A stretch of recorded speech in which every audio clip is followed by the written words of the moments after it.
মাননীয় প্রধানমন্ত্রী শেখ হাসিনার সঙ্গে ভিডিও কনফারেন্সে কথা বললেন শাহেরন বেওয়া। ভিডিও কনফারেন্সে কথা বলতে পেরে আবেগ আপ্লুত সর্বহারা শাহেরন বেওয়া শৈশবে মা বাবা হারিয়ে প্রধানমন্ত্রীকে পেয়ে যেন ফিরে পেলেন নিজের মাকে। প্রধানমন্ত্রীর সাথে কথা বলছি, ভালোই লাগছে বাবা। প্রধানমন্ত্রী আমার খুব পছন্দ হয়েছে, মায়ের মতন মাও আমার। ছোটকালে মা বাপ মারা গেছে। ঝড় বৃষ্টিতে উড়ে গেছে ঘরের চালা। 20 বছর আগে হারিয়েছেন স্বামী হাফিজ উদ্দিনকে। 2 সন্তানের এক মেয়েকে বিয়ে দিয়েছেন, আর ছেলে মানসিক রোগী হওয়ায় মায়ের খবর রাখেন না। অসহায় জীবনে যেন প্রধানমন্ত্রীর উপহার পেয়ে চোখে পানি ধরে রাখতে পারেননি এ বৃদ্ধা। এখন কাকিনা ইউনিয়নের মহিষামুড়ি প্রধানমন্ত্রীর দেওয়া আশ্রয়ন প্রকল্পের পাকা ঘরে থাকেন ষাটোর্ধ্ব হতদরিদ্র শাহেরন বেওয়া। ঝড় বৃষ্টির মানুষ, আমার চালা ভাঙে অনেক দূরে পড়ে গেছে।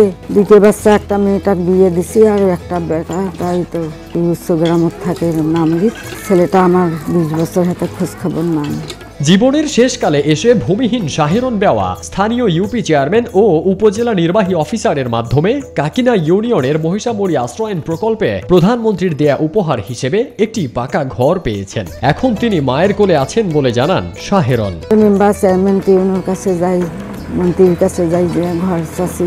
এই ঘরে তো এখন আল্লাহ দিলে আসি, ঘুম পাইবে নাকছি, মনে হয় যে মায়ের কোলে আসি আমি। আগে লালমনিরহাটের কালীগঞ্জ উপজেলার তুষভান্ডার ইউনিয়নের শান্তিগঞ্জ বাজারের 3 নং ওয়ার্ডের বাসিন্দা ছিলেন শাহেরন বেওয়া। বয়সের ভারে কাজ করতে পারেন না তিনি। সবার মতো দুবেলা মাংস জোটে না তার পাতে, তবুও বেঁচে থাকার দায়। কাজকর্ম করি পাই না, 2 দিন যদি কাজ করি তার 10 দিন পড়ে থাকি। তা আমার একটা করি খাওয়ার মতন আমাকে একটা যে কোনো ব্যবস্থা করে দিবে, এইটাতে আমি খুশি। মাছ গোস কত কি জিনিস খায়, আমার মুখে তো গলে চড়ে না। আমি এত কষ্ট অসহায়, আমি আমার মতন অসহায় নাই দুনিয়ার বুকে। ছোটবেলায় বাপ মাও মারা গেছে। তবে কনফারেন্সে প্রধানমন্ত্রীর সঙ্গে কথা বলার সময় টিএনও শাহেরন বেওয়ার মাইক্রোফোন কেড়ে নেবার চেষ্টা করেছিলেন বলে অভিযোগ তার। পরে প্রধানমন্ত্রী শেখ হাসিনা শাহেরন বেওয়াকে কথা বলতে দেবার জন্য নির্দেশনা দিয়েছেন। শুনতে চান অসহায়ের আর্তনাদ। টিএনও সাহেব নিবে ধরছিল যে কথা বলা বেশি হইতেছে। তারপরে তো হাসিনা ফির আবার কল না, কেন নেয় দাও, কি বলে বলুক।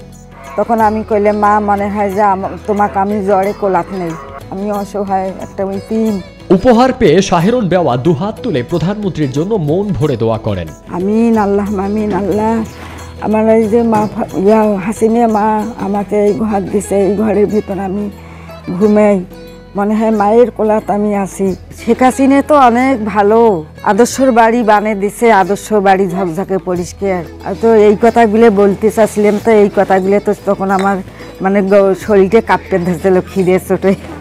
11 জুন সকাল 11টায় মাননীয় প্রধানমন্ত্রী শেখ হাসিনা ভিডিও কনফারেন্সের মাধ্যমে লালমনিরহাটের কালীগঞ্জ উপজেলার কাকিনা ইউনিয়নের মহিষামুড়ি আশ্রয়ন প্রকল্পে সংযুক্ত থেকে গৃহহীনদের ঘর হস্তান্তরের মধ্য দিয়ে জেলার ভূমিহীন ও গৃহহীনদের মাঝে এ আয়োজনের উদ্বোধন করেন।